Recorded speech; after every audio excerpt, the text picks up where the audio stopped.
هذا الذي رزقنا من قبل وأتوا به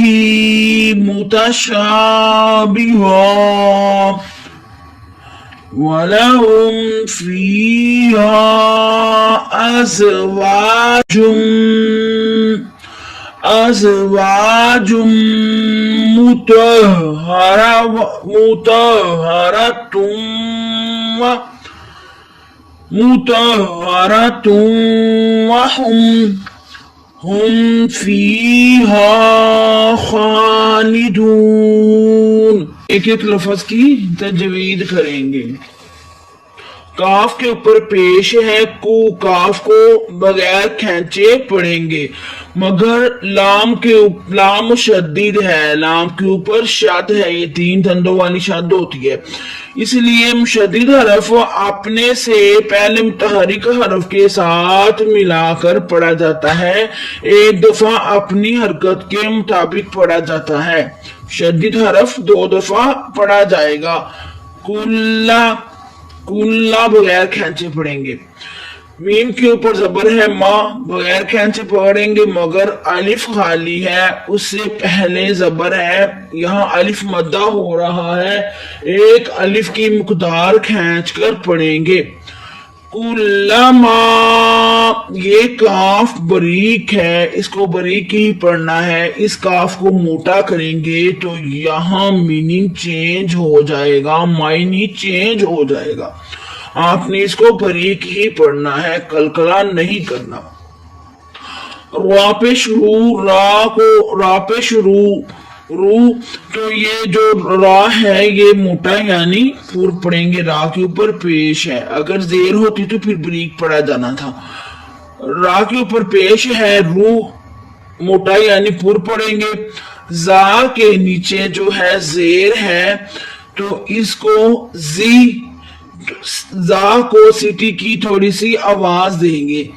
زا زیر زی، روزی۔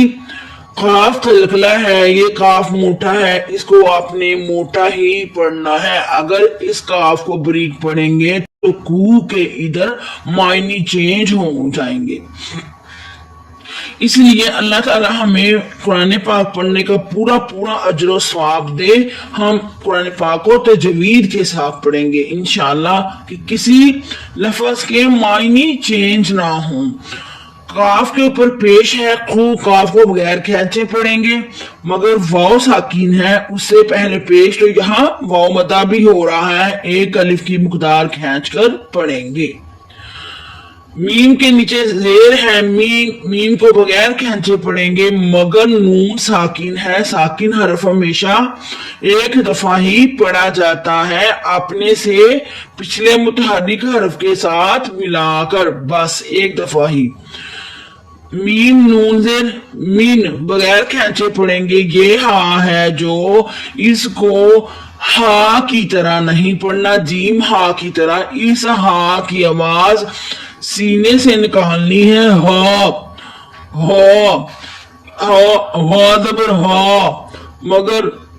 الف خالی ہے، اس سے پہلے زبر ہے تو یہاں الف مدہ ہو رہا ہے، اس کو ایک الف کی مقدار کھینچ کر پڑھیں گے الف مدہ کو، مین ہا، مین کے نیچے زیر ہے، می بغیر کھینچے پڑھیں گے، مگر نون ساکن ہے، ساکن حرف ہمیشہ ایک دفعہ پڑھا جاتا ہے، اس لیے مین، لفظ مین پڑھیں گے بغیر کھینچے، سا کے اوپر زبر ہے، سا کو بغیر کھینچے پڑھیں گے، سا نرمی والا حرف ہے، اس کو نرمی کے ساتھ ادا کرنا ہے، نرمی کے ساتھ سا کو ادا کرنے کا طریقہ کار یہی ہے کہ آپ اپنے اوپر والے دانتوں کو زبان کی ٹپ کے ساتھ لگائیں گے تو سا نرمی کے ساتھ ادا ہوگا، سا کے اوپر زبر ہے، سا کو بغیر کھینچے پڑھے، میم کے اوپر زبر ہے، ماں، میم کو بغیر کھینچے پڑھے، ساما، ساما نہیں پڑھنا، سا لمبا ہو جائے گا اس طرح، اور سا کے پھر معنی بھی چینج ہو جائیں گے، آپ سا کو لمبا کر دیں گے ادھر تو، ساما، را کے اوپر زبر ہے، را کو بغیر کھینچے پڑھے، را، ساما را، تینوں لفظ ہی بغیر کھینچے پڑھنے ہیں، ساما را،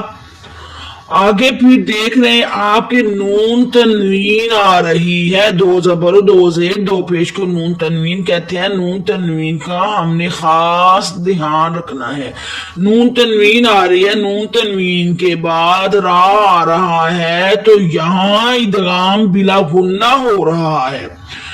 ادغام تجوید کا ایک قاعدہ ہے، اور جو ادغام کے 6 حروف یہ یاد کیا کریں، حروف یارمانون ہے، 6 حروف ادغام کے حروف یارمانون، یا، را، میم، لام، واو، نون، اس کے لام اور را کے سوا باقی سب پہ گنہ کرنا ہے، را اور لام پر گنہ یارمانون کے حروف میں نہیں کرنا،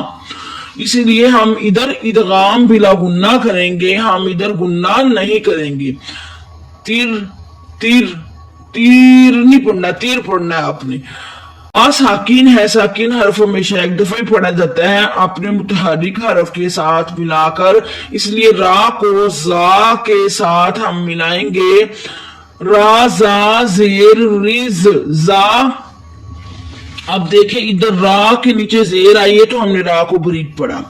یہ جو زا ہے اس کو سیٹی کی آواز دیں گے، ریز ریز ریز ریز نہیں پڑھنا، ریز، یہ کاف قلقلہ ہے، ہم اس کو موٹا کریں گے، اس لیے کاف کو تھوڑا سا موٹا کر کے پڑھیں،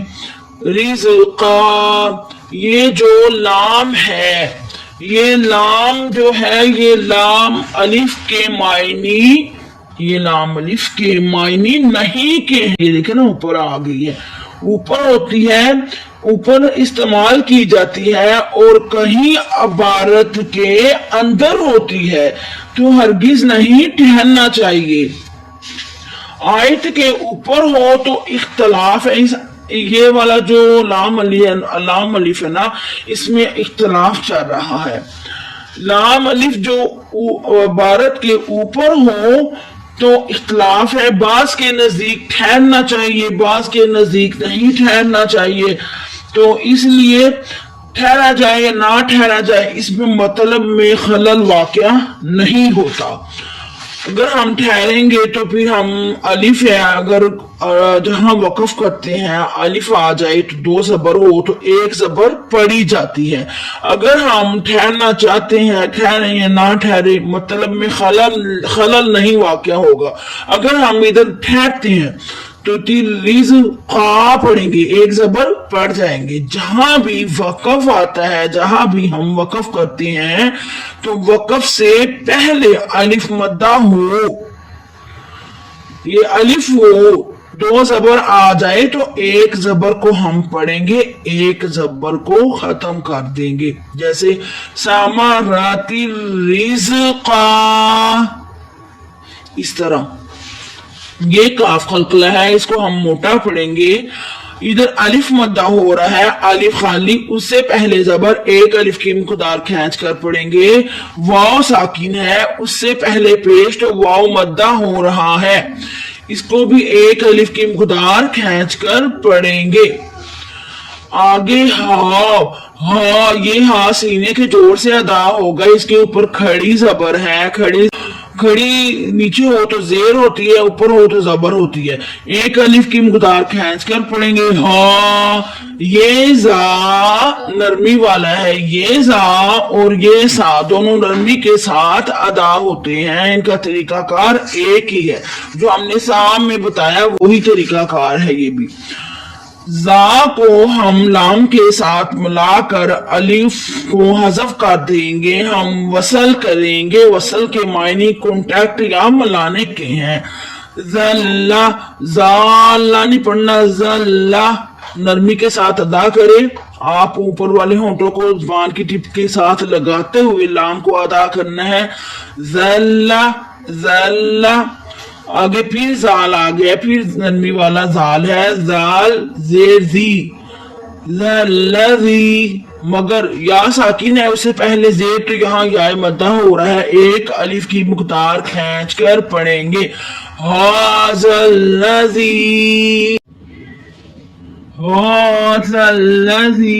را کے اوپر پیش ہے را کو موٹا یعنی پور پڑیں گے یہ زا جو ہے یہ سیٹی کی آواز دے گا زازی روزی روزی را کو موٹا پڑھیں یہ قاف قلقلے والا ہے اس قاف کو موٹا کرنا ہے قاف ساکن ہے اس سے پہلے پیش ہے ساکن کیا ہوتا ہے یہ دال جیسی جزم جس لفظ کے اوپر آ جائے وہ حرف ساکن بن جاتا ہے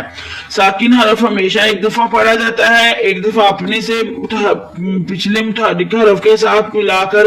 ایک پڑھا جاتا ہے بس روزیق روزیق یہاں الف مدہ ہو رہا ہے یہاں نا پر الف خالی اس سے پہلے زبر تو ایک الف کی مقدار کھینچ کر پڑھیں گے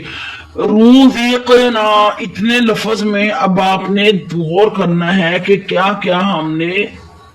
کرنا ہے اور کیا نہیں کرنا مطلب کون سا قاعدہ اپلائی کرنا ہے اور کون سا نہیں کرنا اب را موٹا ہے اس کو را کو موٹا پڑھیں گے جو زا ہے وہ سیٹی کی آواز دے گا قاف کا لفظ ہے اور نون الف جو ہے یہاں الف مدہ ہو رہا ہے